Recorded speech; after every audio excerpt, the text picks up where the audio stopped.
Hi, I'm Lisa Claxton, and welcome to Spool Knitted Wire Bracelet.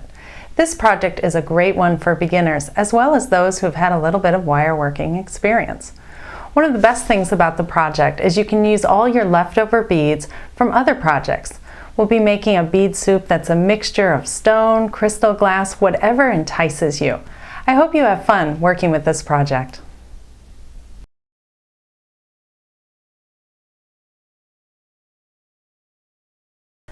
Let's talk about the tools we'll be using to create this bracelet. We're going to begin with the set of basic wire working tools. These include round nose pliers for making loops, chain nose pliers for holding on to loops, making right angles, nylon jaw wire straighteners. These are used to smooth kinks out of your wire, and flush cut wire cutters.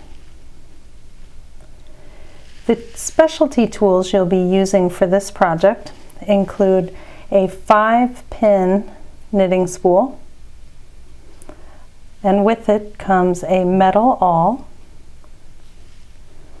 a Sharpie marker,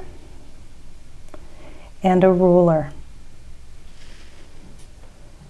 The materials we'll be using for today's project include 15 feet of 26 gauge dead soft artistic wire, 1 foot of 22 gauge wire, this can be either dead soft or half hard,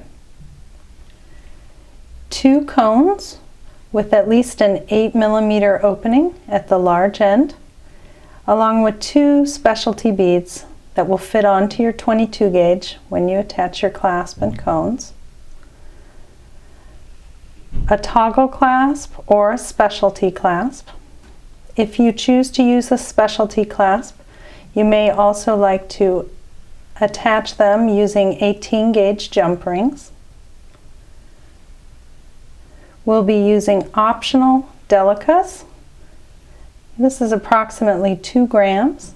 You can also use size 11 Japanese seed beads or size 15 seed beads. The bulk of the bracelet is made up with a bead soup. This uses approximately 200 beads.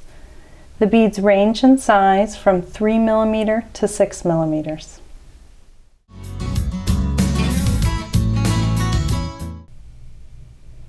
The spool knitted wire bracelet has many different variations. It takes about a half an hour to make the bracelet and at least that long to choose your selection of beads. We're going to talk in detail about the different kinds of findings, wire, and beads that you can use to make your own bracelet. The type of beads that you choose for this bracelet can greatly impact the overall design. On these 2 pieces, you'll notice that the red and black bracelet has larger beads. The beads vary in range from about a 4mm to a 6mm, where the green and gold bracelet, those beads are between 3 and 4mm. The biggest difference between these 2 bracelets is the appearance of the stitches between the rows of beads. On the silver, red, and black bracelet, you'll notice that the stitches are narrower and less defined as loops, where in the green and gold bracelet, the loops are clearly defined.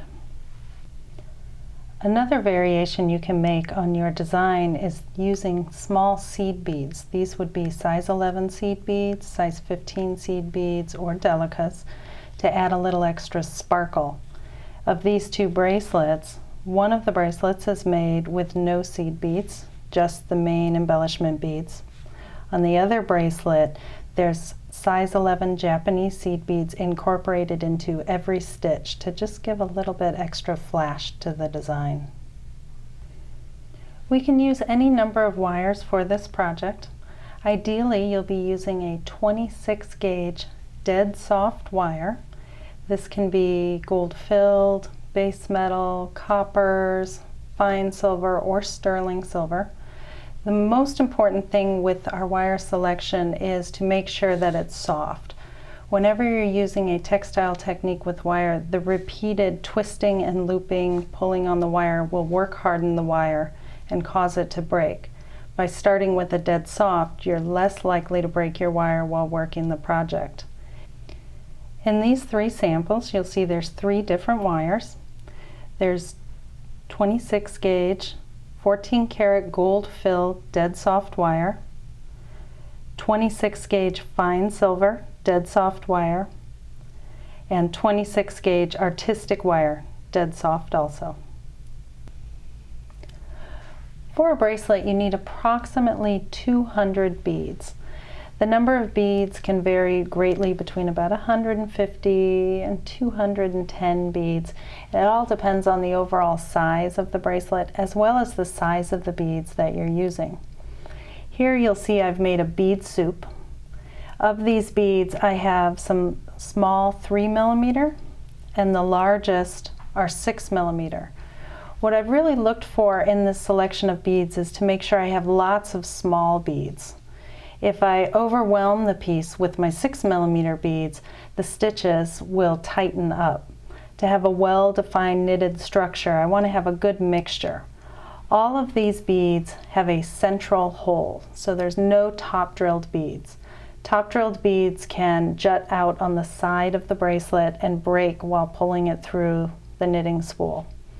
You'll see in my collection here, I have a mixture of types of beads. I have some freshwater pearls, I have some Swarovski crystal, I have some assorted stone, some brass beads, some copper beads. This project is excellent for using up your leftover beads in the same color palette. Usually when I create this collection, I'll just go through all my stashes, little beads here and there, try to keep within the same color family. I also have a pile of size 11 delicas. I'll be using these to embellish my piece.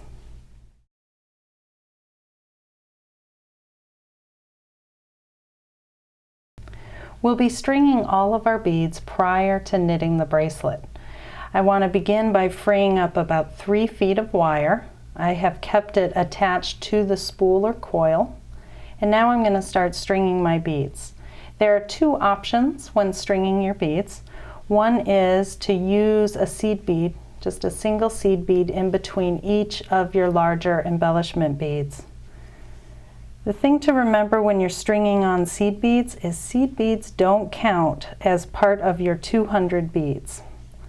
So in this case, I've strung on a seed bead, and then an embellishment bead, a seed bead. You can string a seed bead on either side of your bead. So the way this one would work up is there would be 2 seed beads in between each of our embellishment beads.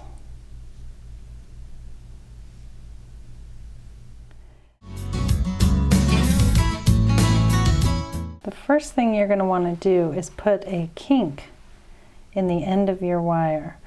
This is mainly just to make sure that if you do let go of the end of the wire, your beads won't fall off. Once you've put a kink in the end, our next step is to go ahead and attach our first row to our knitting spool. We're going to begin by feeding the kinked end of the wire down through the center of the spool so that it comes out about 1 to 2 inches. At this point, you're going to grasp the spool and wrap a first row with no beads. So I'm going to push my beads down the wire, giving myself about a foot of wire to work with. And I'm going to begin wrapping around the pegs.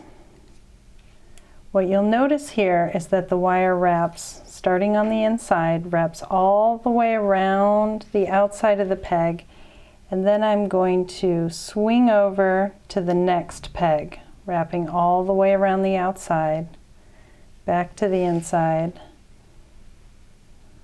moving along.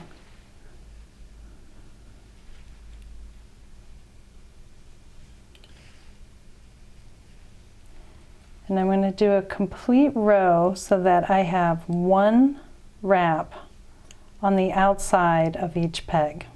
If I continue wrapping, I'll end up making a second wrap around the peg. So at this point I'm going to stop.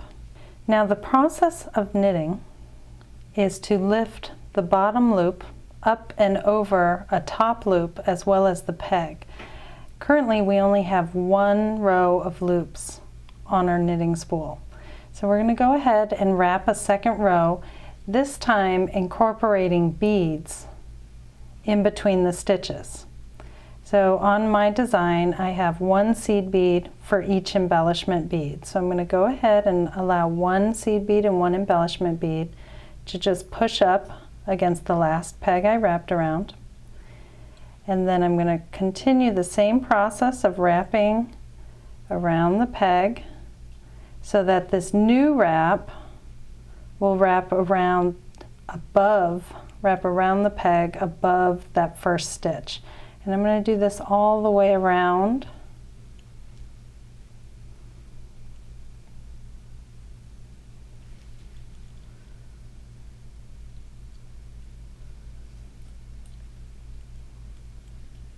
And I'm going to continue wrapping until I have 2 loops on each peg.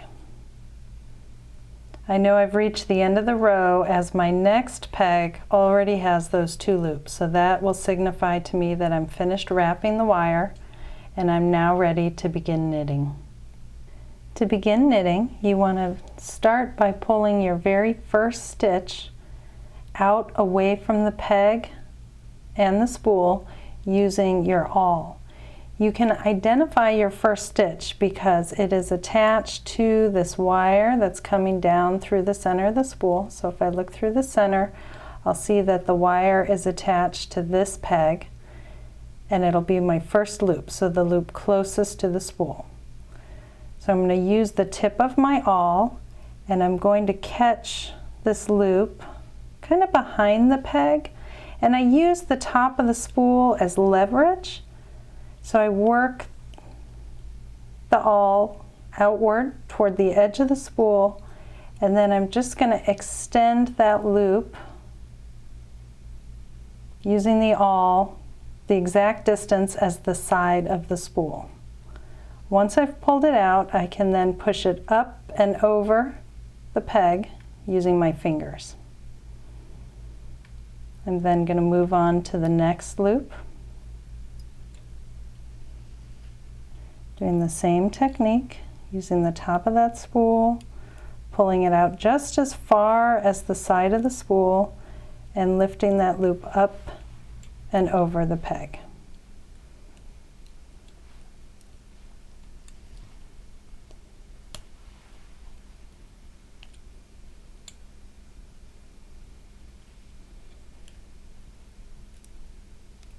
I'm going to go all the way around till I complete the row of knitting.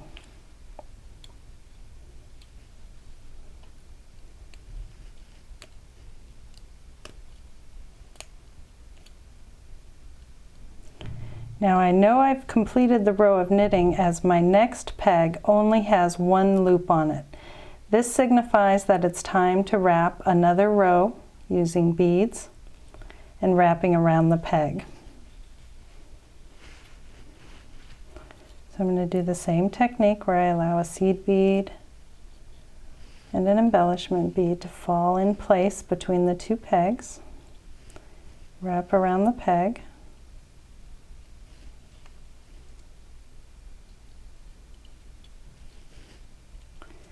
Now when I come back around, you'll notice there's one large loop. This is the last loop that I've lifted up and over the peg. Sometimes when you go to wrap, you'll push your bead in place and go to wrap, it'll catch that peg. I want to try to make sure that that loop is pushed towards the center so that I'm not wrapping around the loop itself, just the peg. Because my next peg already has 2 loops on it. I never want more than 2 loops on any peg. Now I'm ready to begin knitting a row. The last loop that I did was where the current wire is dangling from. So this peg here will be the next loop I'm going to lift. What I want you to notice here is this larger loop. When I pull the loop from down here outward, it's going to shrink up this larger loop, thus maintaining my tension. So I'll have you watch that large loop as I pull my next loop, and you'll see it shrinks down, and then I've gained that extra wire in this loop that I've just knitted. And this happens every time you pull a loop.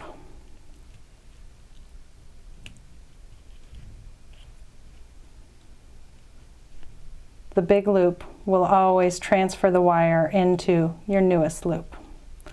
So I'm just going to continue this technique throughout the entire bracelet. Now as I continue knitting rows, I'll notice that it starts to get pretty tight up here at the top where all my beads are kind of piling up on each other. So what I want to do is I want to complete the knitting on a row.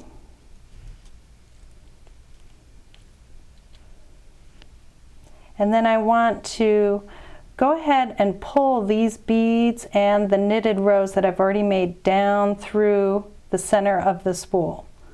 To do this, I'm going to hold on to the wire at the bottom, that 2 inches that were sticking out with the kink in the end, and I'm just going to pull on it, and you'll see how the beads that I have on here will start to pull down into the center of the tube. As we continue knitting, all of our knitted structure will go down through the center, ultimately coming up out of the bottom here. Sometimes it can be hard to tell what direction you're working in and which is your first loop, and actually are you going clockwise or counterclockwise. To help aid you in knowing what's what, you can always use a Sharpie marker and just put a little mark right by where your first stitch is. And this was that very first stitch with it's connected to the wire coming out of the bottom. So when I go to wrap a row, I know I'll always stop at the peg right before my first stitch, which is the dot. If you're not sure on what direction you're working in, you can also just add a little arrow.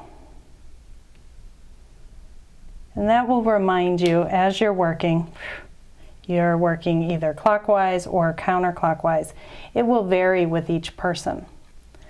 Additionally, some people find it hard just working that whole row, so what I've showed you here is where we wrap a row, knit a row. You can also complete the knitting one by one. So I can go ahead and string on a few beads, wrap a peg, and then before I go any further, I can come in and pull that stitch immediately. This way I always know what peg I'm on because I'm only doing one at a time. Continue knitting until you have at least 2 inches of knitting coming out the bottom of your knitting spool.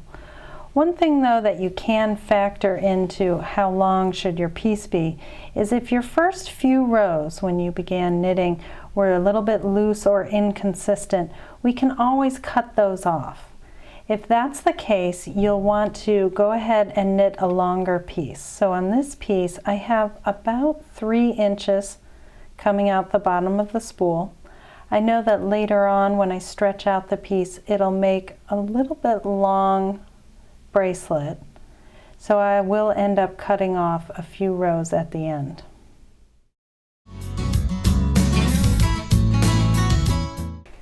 The knitting process is a relatively smooth technique. The things that you want to watch out for are that you only ever have 2 loops on each peg.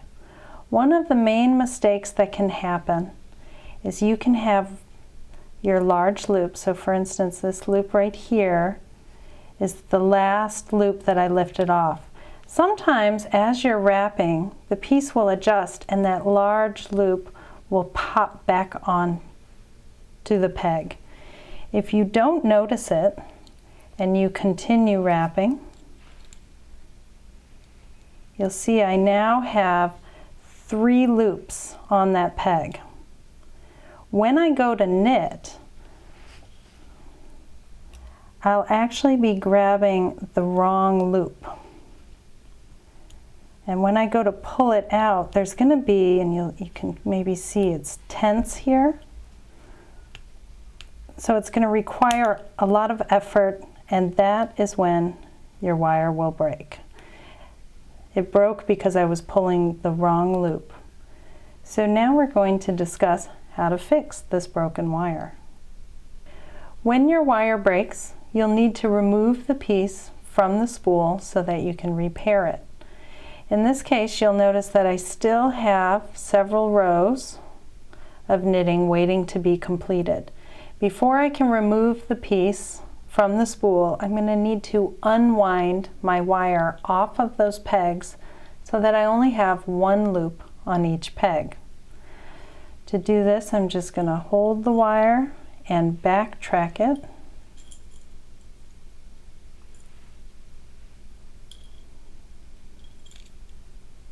Removing the broken wire and leaving me with just a single loop on each peg. To remove the piece from the spool, I'm just simply going to use my fingers to gently lift each loop up and off the peg,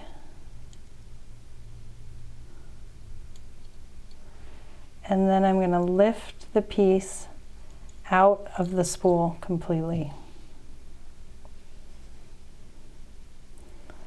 At this point, what I need to do is identify where the wire broke. So I have it right here. And I need to attach a new wire. Now, to wrap these two wires together, I'm simply going to cross them over and wrap each end against the other. In this case, this wire here is a little bit too small to be able to wire wrap. So before I go any further, I'm going to go ahead and free up some of this wire. So I'm actually going to be unknitting here. So I'm just gently going to pull the wire free from the loop. There's some beads on here. I'll remove the beads. And I'm going to do a couple of these. So I'm going to unwind the wire, pull it free from the loop, remove the beads,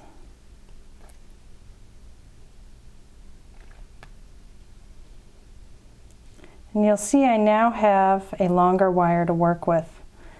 One thing that I want to make sure of here, though, is that I maintain these 5 distinct loops so that I can put the piece back on the spool later. So to connect the two wires, I'm simply going to cross them over each other with each end. They're each facing opposite ends. So they're going to cross over in the space between the two loops. Now this wire wrap is going to be a pretty big wrap, and so I won't be able to fit a bead over there. If you have beads with large holes, you can always string that large hole bead onto your new wire, knowing that after we complete these wraps, it can slide over those wire wraps and hide the fix we're about to do. So to fix these, I'm just going to use my chain nose pliers to hold the two wires. And I'm going to take one end. So this was my broken end. And I'm just going to wire wrap around my new wire 2 times. And I really want to try and get this nice and tight.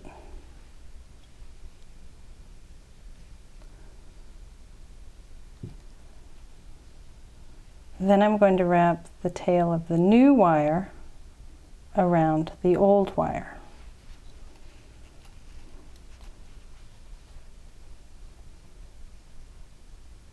And this is about 2 wraps also.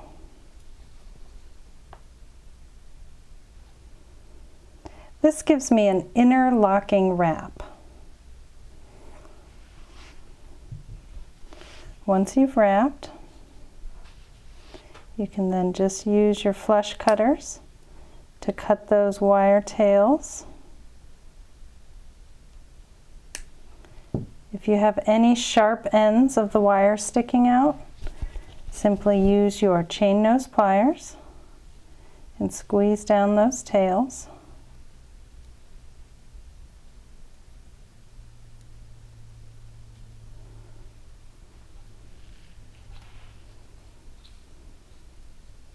I'm going to take some time here to really make sure that those wire tails are pushed down nice and tight so I don't get scratched when wearing the jewelry.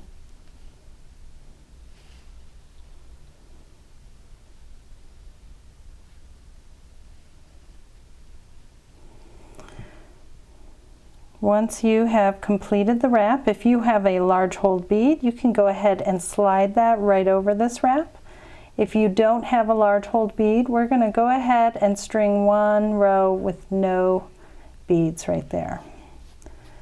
So I'm going to go ahead and feed this onto my spool, starting with the little tail of the wire, feeding it down through the center.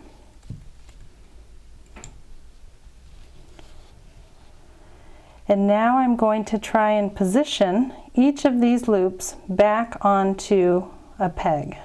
So I'll start with one. And I'm really paying attention here, making sure that I'm getting the right loop on each peg. And you can tell because it stands out the furthest. So in this case, I'm going to use my awl.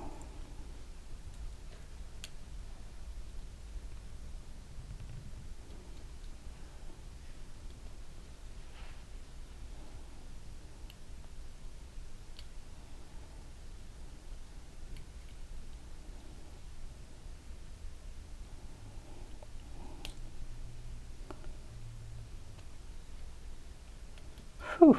All right, last loop is on. Pull that tight. Remember, I want to remind myself what direction I'm working in. So I have the arrow that I've drawn earlier to remind me I'm going counterclockwise on this particular bracelet. And now I'm just going to pretend like nothing happened and continue knitting.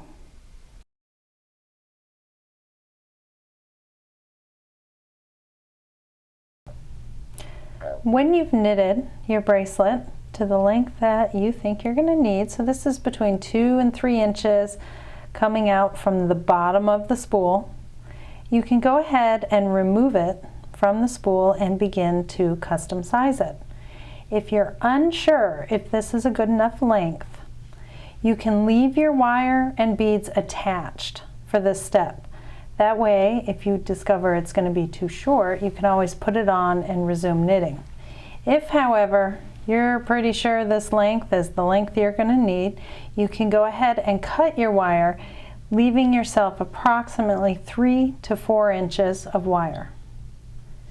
To remove the piece from the spool, I have only a single loop on each peg, and I'm simply going to lift each loop up and off of each peg. And I'm just using my fingers for this. If you need to, you can use your awl. Once you've removed each of the loops, you can then pull the piece from the spool and begin to size it. So this piece currently measures 5 1/4 inch. However, I know that when I wear the piece, it's going to extend. And so ideally, I will stretch it out now rather than later. To stretch the piece, you're simply going to apply pressure between your fingers and thumb and pull in opposite directions. And I'm really allowing my thumb and fingers to roll over the stitches.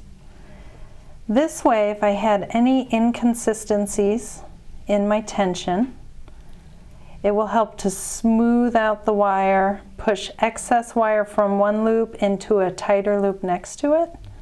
But I'm really going to work this piece. Now I am being careful of these loops here as I haven't secured them yet. So I'm being careful to stop my motion right when I reach the end of the piece. I don't want to smash those loops down, but I'm really pulling on it, stretching it out. If you don't stretch it before you complete the bracelet, it will stretch after it's finished and your bracelet will be too long. So let's go ahead and measure this. This piece is now about a little over 5.5 inches. The amount of space you can gain, length that you can gain from stretching your piece varies. It depends on consistency and tension, as well as the sizes of the beads you've used. If most of your beads were on the smaller side, 3s, 4 millimeters, I find that my bracelet will stretch out much more than if I use larger 5 and 6 millimeter beads. Once you have stretched the piece out and you know it's the length that you want, we can go ahead and secure the ends. I like to begin on the starting end. So you'll notice on the starting end there's just 5 inverted loops. So this is where we began. We didn't use any beads, so we have no beads on that space. To secure this end, I'm simply going to take my wire tail, and this wire tail was the tail that was fed first through the end of the spool. So I'm just going to take this wire tail and I'm going to begin looping it around my inverted loops. Now the end of this piece is going to be hidden inside my cone, so it doesn't have to look good. What matters here is that it's secure. So I'm really just kind of randomly feeding the wire through, pulling a tight loop, feed it through a few different wires, pull a tight loop. Just want to make sure nothing's going to slip out.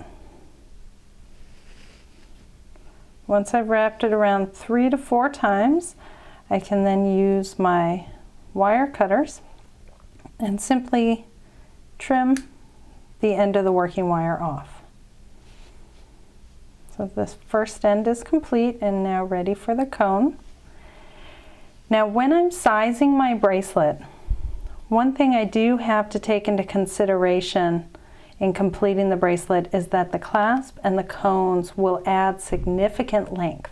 At times it can range from 1.5 inches to 2.5 inches. Because of that, I often recommend completing one end of the bracelet using a cone before doing your final sizing on the other side.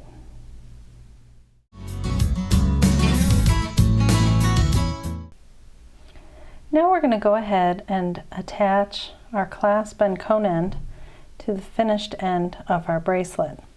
I've left the opposite end of the bracelet open, so I can either add rows or remove as needed once I know my exact length.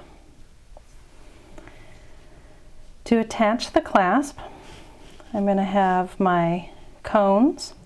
Now one thing about cones is a lot of times on the tapered end of the cone you'll find that the holes can be rather large. This one I have here is pretty small, but a lot of times they can be large, and when you wire wrap on the opposite side of it, it'll just slip right over that wire wrap.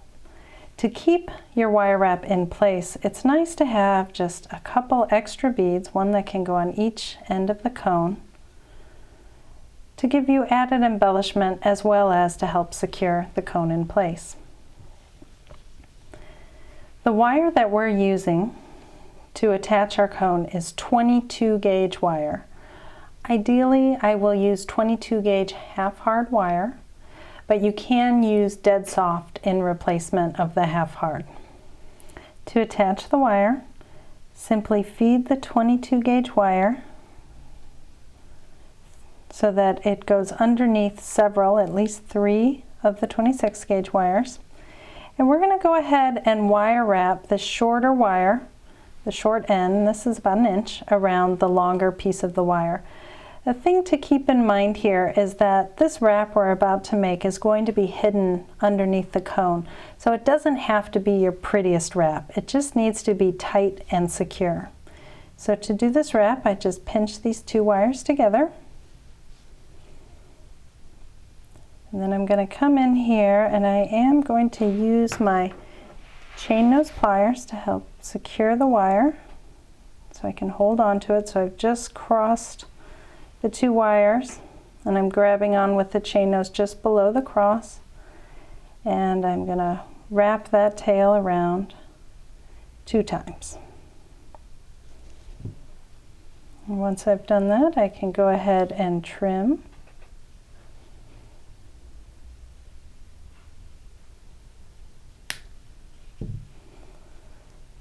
And I'm going to go ahead and feed on my cone, pulling it so that it will rest on the end of the bracelet. Now before I wire wrap this closed, I really want to take some time to pay attention to the shaping of the piece. So for instance, right now the piece is kind of jutting off to one side. So I'm just going to come in here and kind of squeeze the end and really try to help center the cone on the end of the bracelet. Once I have that, I'm going to go ahead and feed on one of my embellishment beads. So this bead will rest right on top of the cone. And I'm now ready to make a wire wrapped loop to attach my clasp. I'll use my chain nose pliers, and I'm grabbing the wire, the 22 gauge wire, right up against the top of the bead. And one thing that I do with my tools, I've gotten to know my tools after years of use, and so I often use my chain nose pliers as a measurement device.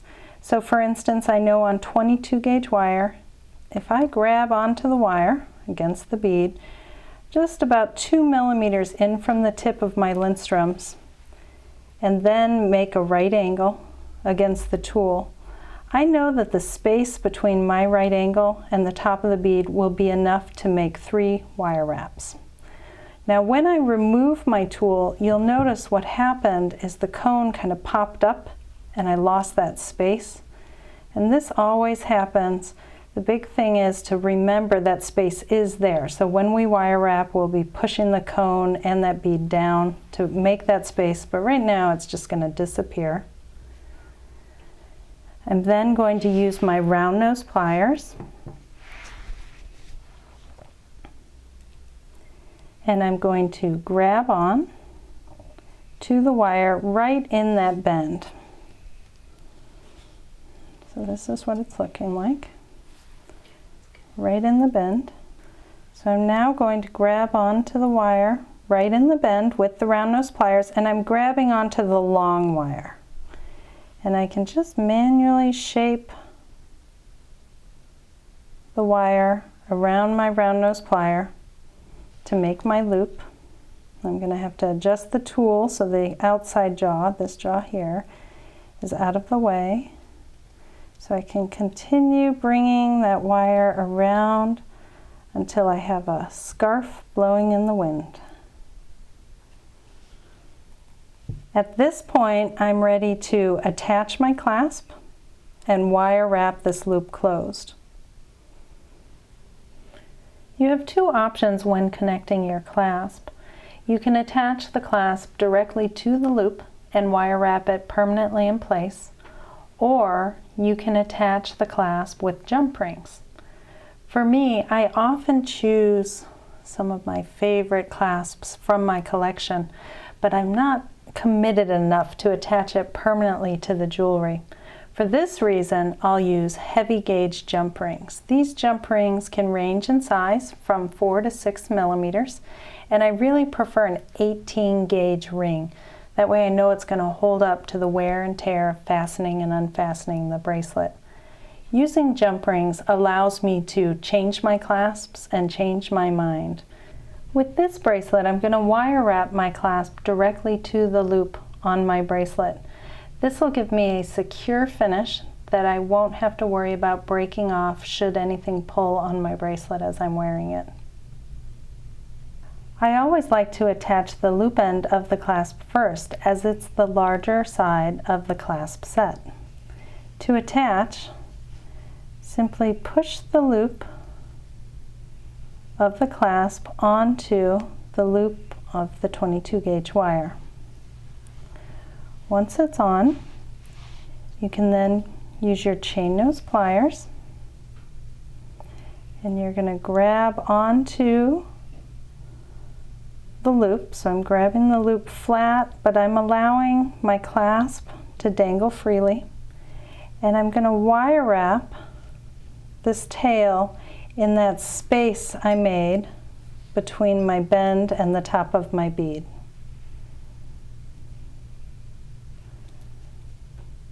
Ideally, I'm going to wrap 3 times. However, if I left enough space to wrap more, I want to make sure I continue wrapping until I've completely filled the space between my loop and the top of the bead. Once you've wire wrapped, you'll then use your wire cutters to flush cut the tail of the wire right up against the bead. If you have a little tail end sticking out, you can flatten it down using chain nose pliers, just giving it a little squeeze. And we've now attached our first clasp end.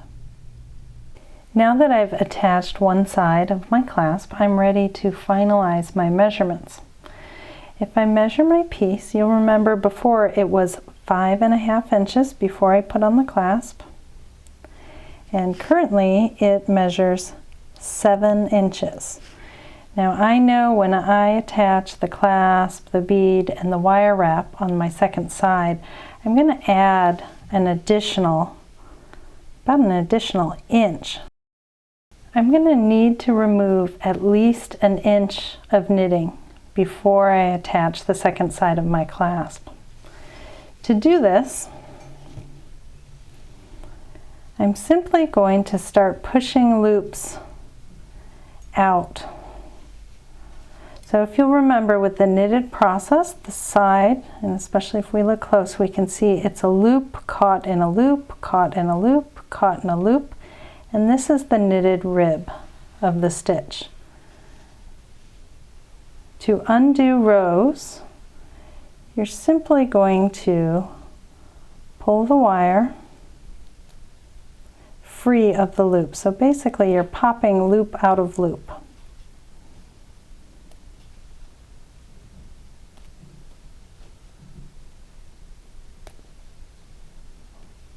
Now if I need to remove several inches, I can always cut the piece, but ideally I prefer to just pull it free. You'll see the beads are coming off, the wire's coming off. And it's leaving me with the 5 distinct loops on the end.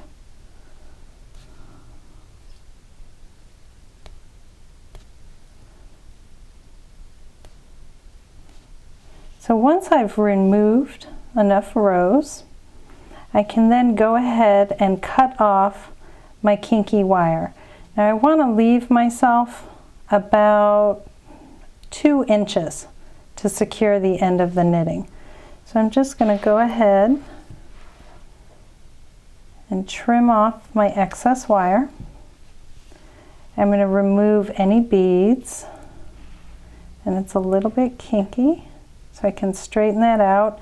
If the wire is too kinky to be able to get the beads over the kink, you can always use your wire straightener.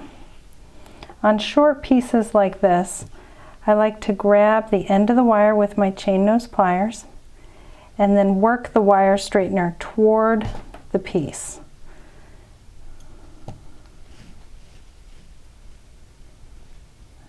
And then I can get my beads off, and I am left with a relatively straight working wire.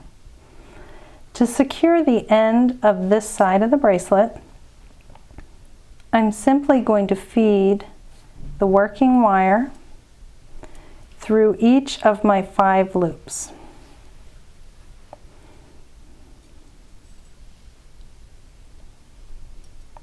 And it doesn't matter what direction the wire is going in. What matters is that the wire feeds through the center of each of the 5 loops. So I've now gone through all 5. And I can use my chain nose plier to help me pull this tight. So I'm just going to hold on to the end of the wire and pull. And you'll see what that's done is it made the 5 loops close in towards the center of the piece. To secure this in place, I'm simply going to wrap the end of the wire around the wires at the end. It doesn't matter what wire you wrap through. You just want to find a couple wires and just make some wraps, and this will secure the end of our wire. To make it tight, you can use your chain nose to pull. And I'm going to wrap 2 to 3 times.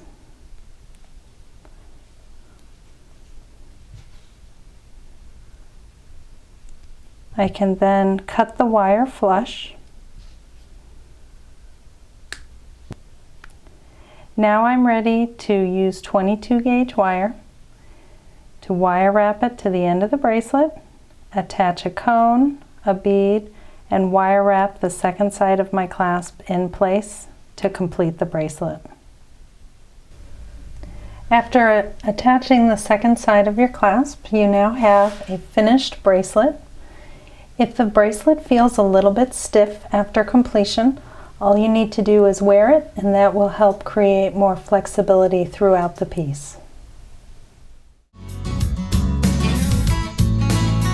Since this is a beginning wire working project, I get a lot of questions after class.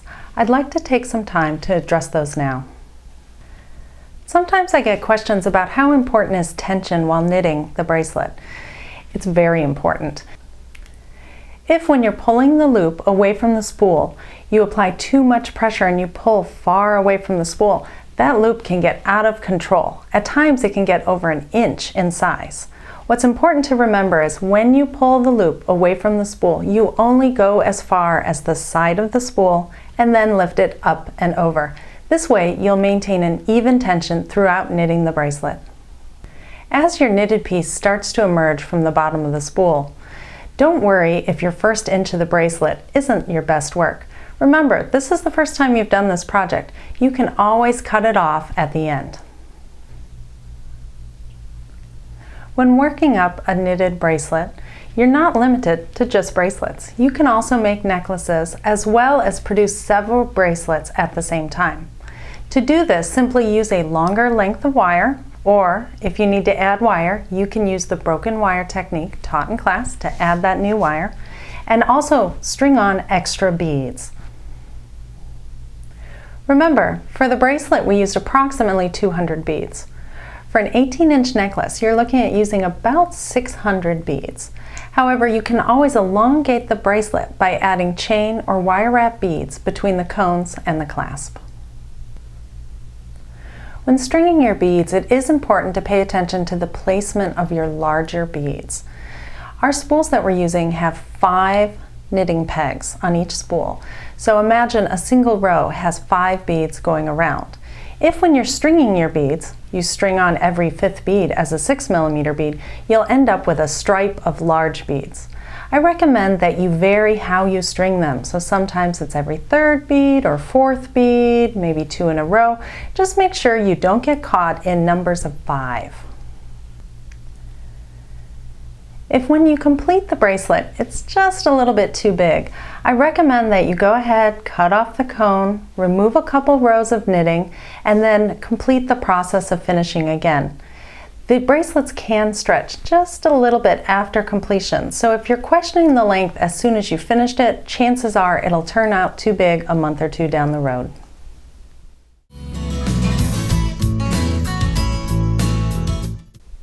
I hope you enjoyed making the spool knitted wire bracelet. If you have any questions, feel free to drop us a line at classes@beaducation.com.